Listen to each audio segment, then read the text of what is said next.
മുഖ്യമന്ത്രിയായി സത്യപ്രതിജ്ഞ ചെയ്തതിനു പിന്നാലെ ജനകീയ പ്രഖ്യാപനങ്ങളുമായി നടൻ വിജയ്. പ്രതിമാസം 200 യൂണിറ്റ് വരെ സൗജന്യ വൈദ്യുതി നൽകുമെന്നും സ്ത്രീ സുരക്ഷയ്ക്ക് പ്രത്യേക സ്ക്വാഡ് രൂപവൽക്കരിക്കുമെന്നും വിജയ് പറഞ്ഞു. ലഹരി മരുന്നിനെതിരെ കർശന നടപടി സ്വീകരിക്കുമെന്നും അദ്ദേഹം പറഞ്ഞു. സത്യപ്രതിജ്ഞയ്ക്ക് ശേഷം എന്റെ ഹൃദയത്തിൽ കുടിയിരിക്കുന്നവരെന്ന് ജനങ്ങളെ അഭിസംബോധന ചെയ്തുകൊണ്ടാണ് പ്രസംഗം തുടങ്ങിയത്. തന്റെ സർക്കാരിൽ സമാന്തര അധികാര കേന്ദ്രങ്ങൾ ഉണ്ടാകില്ലെന്നും അന്തിമ തീരുമാനം തന്റേതായിരിക്കുമെന്നും വിജയ് പറഞ്ഞു. വാഗ്ദാനങ്ങൾ പാലിക്കുന്നതിനും ഭരണപരിഷ്കാരങ്ങൾ നടപ്പിലാക്കുന്നതിനും തനിക്ക് ന്യായമായ സമയം നൽകണമെന്ന് വിജയ് ജനങ്ങളോട് അഭ്യർത്ഥിച്ചു. സംസ്ഥാനത്തിന്റെ സാമ്പത്തിക സ്ഥിതിയെക്കുറിച്ച് സംസാരിക്കവേ 2021 മുതൽ 2026 വരെയുള്ള കാലയളവിലെ സംസ്ഥാനത്തിന്റെ സാമ്പത്തിക നിലയെക്കുറിച്ച് ധവളപത്രം പുറത്തിറക്കുമെന്നും വിജയ് പ്രഖ്യാപിച്ചു. 10 ലക്ഷം കോടി കടം വാങ്ങിയാണ് DMK സർക്കാർ പോയത്. ഖജനാവ് ശൂന്യമായ ഘട്ടത്തിലാണ് ഭരണം ഏറ്റെടുക്കുന്നതെന്നും വിജയ് വ്യക്തമാക്കി. സിനിമയിൽ വിജയിക്കാൻ ധാരാളം പ്രയാസങ്ങൾ നേരിട്ട എനിക്ക് വിശപ്പിന്റെ വില നന്നായി അറിയാം. ഞാനൊരു രാജപരമ്പരയിൽ നിന്ന് വരുന്നയാളല്ല. ഞാൻ വന്നത് നിങ്ങളിലൊരാളായാണ്.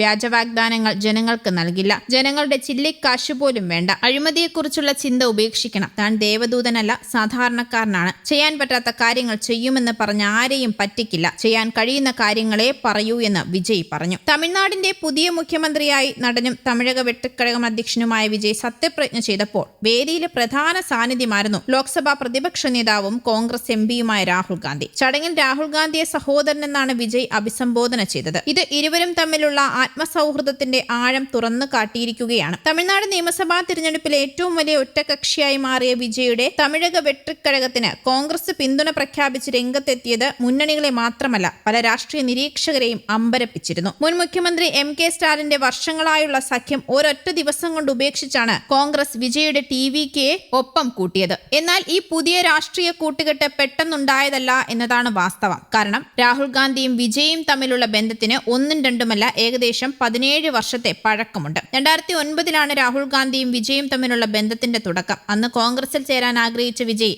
NSUI നാഷണൽ സെക്രട്ടറി ആയിരുന്ന ഗോപിനാഥ് പളനിയപ്പൻ വഴി ഡൽഹിയിലെത്തി രാഹുൽ ഗാന്ധിയുമായി കൂടിക്കാഴ്ച നടത്തിയിരുന്നു. സിനിമയിലെ തിരക്കുകൾ വിജയ്ക്ക് തീരുമാനമെടുക്കുന്നതിന് വിലങ്ങുതടിയായപ്പോൾ പിന്നീടാകാമെന്ന് പറഞ്ഞ് രാഹുൽ ഗാന്ധി തിരിച്ചയക്കുകയായിരുന്നുവെന്നാണ് വിവരം. 2009 കൂടിക്കാഴ്ചയ്ക്ക് ശേഷവും ഇരുവരും നിരന്തരം സൗഹൃദം പുലർത്തിയിരുന്നു. 2024 വിജയ് തന്റെ പാർട്ടിയായ TVK രൂപീകരിച്ച് രാഷ്ട്രീയത്തിലേക്ക് ഔദ്യോഗിക ചുവടുവെപ്പ് നടത്തിയപ്പോൾ രാഹുൽ ഗാന്ധി അദ്ദേഹത്തെ ഫോണിൽ വിളിച്ച് ആശംസകൾ അറിയിച്ചിരുന്നു. ഇക്കഴിഞ്ഞ രാഹുലിന്റെ ജന്മദിനത്തിൽ വിജയ് ആശംസകൾ നേർന്നതും വാർത്തയായിരുന്നു. ദുഷ്കരമായ സമയത്ത് ആരും തന്നെ വിശ്വസിച്ചില്ല. രാഹുൽ ഗാന്ധി, പ്രവീൺ ചക്രവർത്തി തുടങ്ങിയ ഏതാനും നേതാക്കൾ മാത്രമാണ് തന്റെ കഴിവിൽ വിശ്വസിച്ചിരുന്നത് എന്ന് സഖ്യത്തിലെ നേതാക്കളുടെ ആദ്യ യോഗത്തിൽ വെച്ച് വിജയ് പറഞ്ഞിരുന്നു. വ്യക്തിപരമായ സൗഹൃദത്തിനപ്പുറം ആശയപരമായ സാമ്യവും വിജയ് രാഹുൽ കൂട്ടുകെട്ടിന് അടിത്തറയായിട്ടുണ്ട്. കാമരാജ്, അംബേദ്കർ, പെരിയാർ തുടങ്ങിയവരാണ് തന്റെ രാഷ്ട്രീയ പ്രചോദനമെന്ന് വിജയ് പലപ്പോഴായി ആവർത്തിച്ചു പറഞ്ഞതും ഇന്നത്തെ TVK കോൺഗ്രസ് സഖ്യത്തിന്റെ സൂചനയായിരുന്നുവെന്നാണ് രാഷ്ട്രീയ നിരീക്ഷകർ പറയുന്നത്. കോൺഗ്രസിൽ ചേരാൻ ആഗ്രഹിച്ച വിജയെ